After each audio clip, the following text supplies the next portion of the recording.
are listening to The Common Sense Practical Prepper, sponsored by Duct Tape, the real duct tape. It fixes everything, except bad decisions.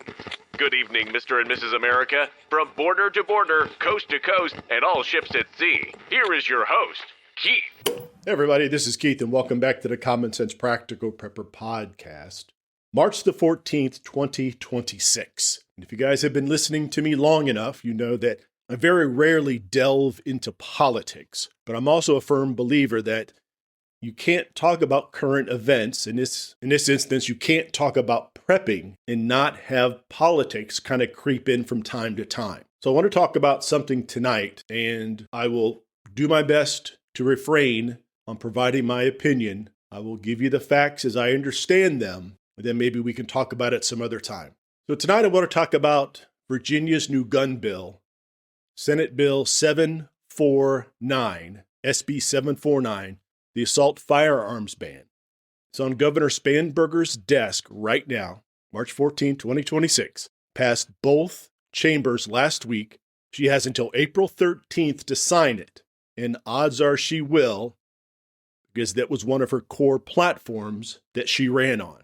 So a quick note, before we dig in, this bill does hit some semi-automatic handguns, like the ones with threaded barrels, braces, or large capacity mags. But we're not going to deep dive that tonight. We'll talk a little bit about it later on. So after July 1st, 2026, new sales or transfers of those qualifying pistols gets banned the same as rifles.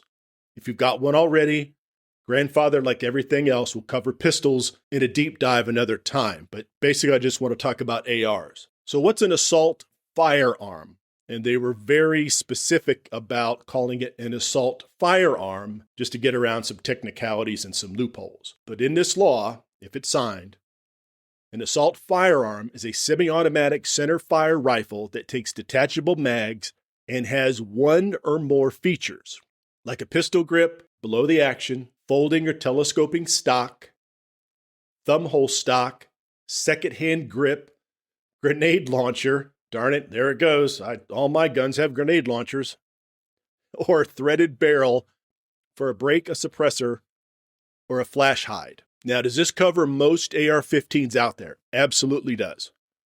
And it hits them on every mark. Pistol grip, detachable mag, threaded barrel, done. Same for a lot of other semi-auto rifles. So what happens on July 1st, 2026? No more importing, selling, manufacturing, purchasing, or transferring these in Virginia. It'll be charged as a Class 1 misdemeanor, up to 1 year in jail, and a $2,500 fine per violation. That's not to say you're going to spend a day in jail. That's not to say it's a $2,500 fine every time, but that's the max. 365 days in jail, $2,500 fine per violation. But here's the key. If you own one before July 1st, it's grandfathered in. You keep it, shoot it, carry it, transport it, go to the range, go hunting, home defense, all good. No confiscation at all. Exceptions. Inheritance. Your neighbor dies and leaves you his AR in his will. Legal, as long as you're not otherwise prohibited from owning a firearm.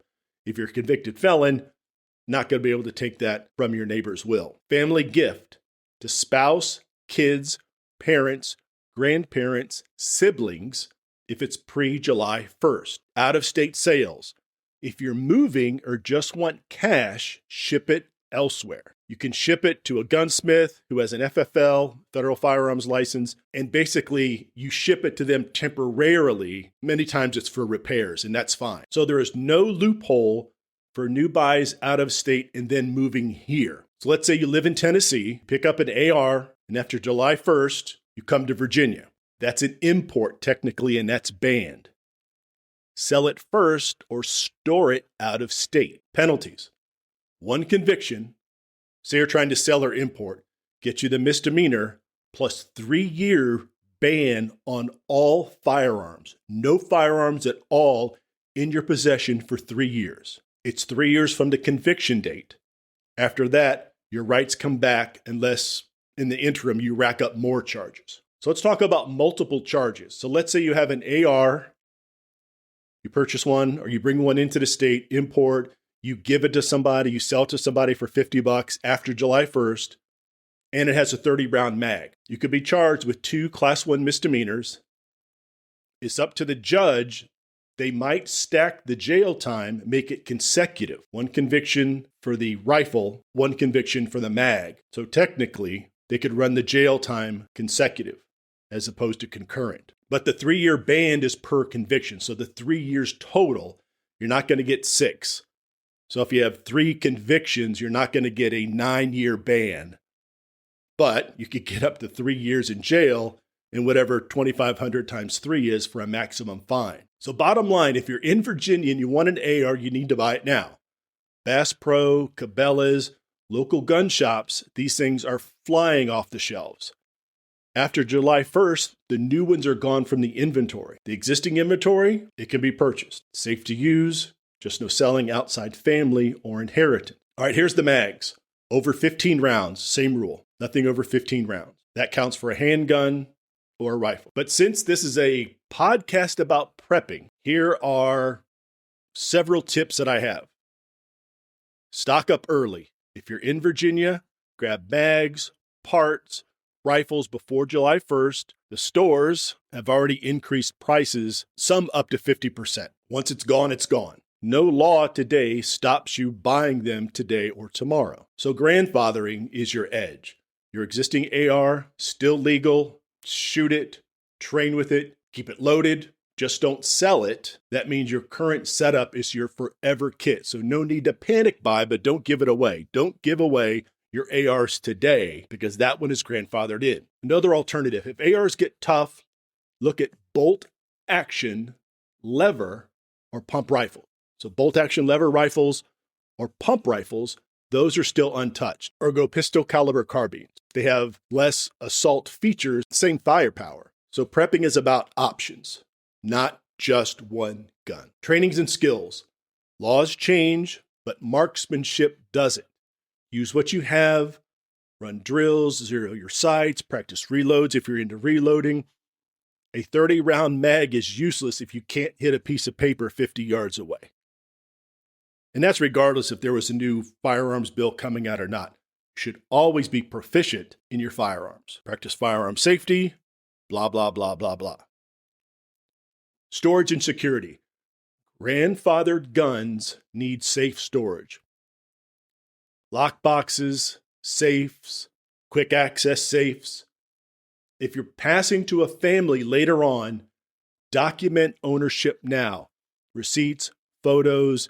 Remember, inheritance is legal, but proof always helps. An out-of-state workaround. Let's say you got family that lives in Tennessee or North Carolina. Buy there, store the firearm there, drive over when you need it. So get a safe deposit box if they make them that large across the border.